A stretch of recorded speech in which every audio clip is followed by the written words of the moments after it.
আসসালামু আলাইকুম, স্বাগতম জানাচ্ছি বিবিসি নিউজ আন্তর্জাতিক সংবাদে। শুরুতেই সংবাদ শিরোনাম, এরপর বিস্তারিত।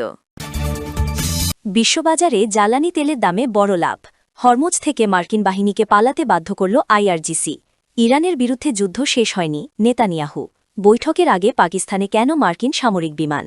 এখন বিস্তারিত। আপনি যদি ইসরায়েলের ধ্বংস চান এবং মুসলিমদের পাশে থাকেন, তাহলে ভিডিওতে লাইক করে চ্যানেলটি অবশ্যই সাবস্ক্রাইব করে দিবেন এবং আপনার মূল্যবান মতামত অবশ্যই কমেন্টে লিখে জানিয়ে দিবেন। বিশ্ববাজারে জ্বালানি তেলের দামে বড় লাভ। যুক্তরাষ্ট্র একটি ইরানি পতাকাবাহী কার্গো জাহাজ জব্দ করেছে।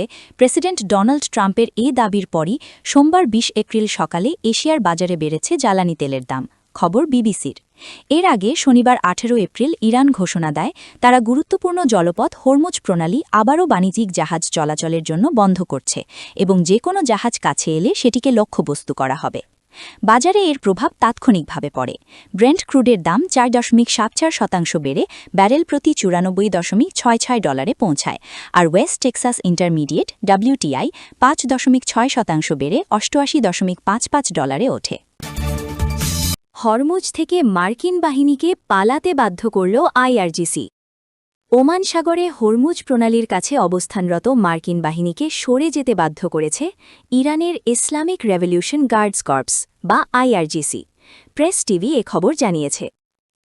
এর আগে মার্কিন বাহিনী তাউস্কা নামের একটি ইরানি পতাকাবাহী জাহাজ আটক করে। জাহাজটি হরমুজ প্রণালী পার হওয়ার চেষ্টা করছিল। এতে মার্কিন নৌ অবরোধ লঙ্ঘন হয় বলে অভিযোগ ওঠে। মার্কিন বাহিনী জাহাজটিতে হামলা করে এবং এটিকে ইরানি জলসীমায় ফিরে যেতে বাধ্য করে। প্রেস টিভির প্রতিবেদন অনুযায়ী আইআরজিসির নৌ ইউনিটের সময়মতো উপস্থিতি ও দ্রুব সাড়া দেওয়ার কারণে মার্কিন বাহিনী এলাকা ছেড়ে পিছু হটতে বাধ্য হয়। এই ঘটনায় চলমান যুদ্ধবিরতির মধ্যেও মার্কিন ইরান উত্তেজনা আরও বেড়েছে। এখন পর্যন্ত যুক্তরাষ্ট্র এই বিষয়ে কোনো আনুষ্ঠানিক বিবৃতি দেয়নি। হরমুজ প্রণালী বিশ্বের একটি গুরুত্বপূর্ণ জলপথ। ইরান যুদ্ধ শুরুর আগে এই পথ দিয়ে বিশ্বের মোট অপরিশোধিত তেল ও তরলীকৃত প্রাকৃতিক গ্যাসের ২০% পরিবহন হতো। এই মাসের শুরুতে ইরান যুক্তরাষ্ট্র আলোচনা ব্যর্থ হওয়ার পর মার্কিন যুক্তরাষ্ট্র এই জলপথে নৌ অবরোধ আরোপ করে। এতে ইরানি বন্দরে জাহাজ ঢোকা ও বের হওয়া বন্ধ হয়ে যায়। এর আগে আইআরজিসিও এই প্রণালীতে একটি ভার্চুয়াল অবরোধ আরোপ করেছিল। ইরানের বিরুদ্ধে যুদ্ধ শেষ হয়নি, নেতানিয়াহু।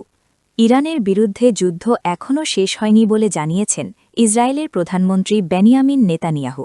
রোববার ১৯ এপ্রিল আর্জেন্টিনার প্রেসিডেন্ট হাভিয়ের মিলেয়ের সঙ্গে এক যৌথ সংবাদ সম্মেলনে তিনি এই কথা বলেন। ইসরায়েলের প্রধানমন্ত্রী বলেন, ইসরায়েল ও যুক্তরাষ্ট্রের সঙ্গে মিলে ইরানের চরম স্বৈরাচারের বিরুদ্ধে লড়াইয়ে লিপ্ত রয়েছে। দুটি দেশ সভ্যতার পক্ষে বর্বরতার বিরুদ্ধে লড়ছে। সম্ভাব্য পরিস্থিতি সম্পর্কে সতর্ক করে নেতানিয়াহু বলেন, ইরানে আমরা বিশাল সাফল্য অর্জন করেছি। এটা এখনও শেষ হয়নি, যে কোনো মুহূর্তে নতুন পরিস্থিতি তৈরি হতে পারে। তিনি বলেন, আমরা আমাদের লক্ষ্য অর্জন করব এবং বিশ্বের স্বাধীনতাকামী মানুষের জন্য আরও আশা ও আলোকবর্তিকা বয়ে আনব। বৈঠকের আগে পাকিস্তানে কেন মার্কিন সামরিক বিমান? ইরানের সঙ্গে বৈঠকের আগে পাকিস্তানের ইসলামাবাদে কমপক্ষে ২টি মার্কিন সামরিক বিমান নেমেছে। ধারণা করা হচ্ছে এতে উচ্চ পর্যায়ের মার্কিন প্রতিনিধি দল ছিল। রোববার রাতে বিমান দুটি পাকিস্তানের মাটিতে অবতরণ করে। তুরস্কের বার্তা সংস্থা আনাদালু এজেন্সিকে পাকিস্তানের একাধিক সূত্র জানায়, ইরানের সঙ্গে সম্ভাব্য দ্বিতীয় দফার গুরুত্বপূর্ণ বৈঠকের আগে এই প্রতিনিধিরা সেখানে পৌঁছান। বিমানগুলো ইসলামাবাদে অবতরণের পর প্রতিনিধিরা একটি ৫ তারকা হোটেলে যান বলে অন্তত ৩টি সূত্র নিশ্চিত করেছে। একটি ফ্লাইট ট্র্যাকিং ওয়েবসাইটের তথ্যের বরাতে জিও নিউজ জানিয়েছে, এটি যুক্তরাষ্ট্রের ভাইস প্রেসিডেন্টের সম্ভাব্য সফরের প্রস্তুতির অংশ। বড় আকারের মার্কিন বিমান বাহিনীর C-17 গ্লোবমাস্টার ১১১ বিমানগুলো সরঞ্জাম বহন করে নূর খান এয়ারবেসে অবতরণ করেছে।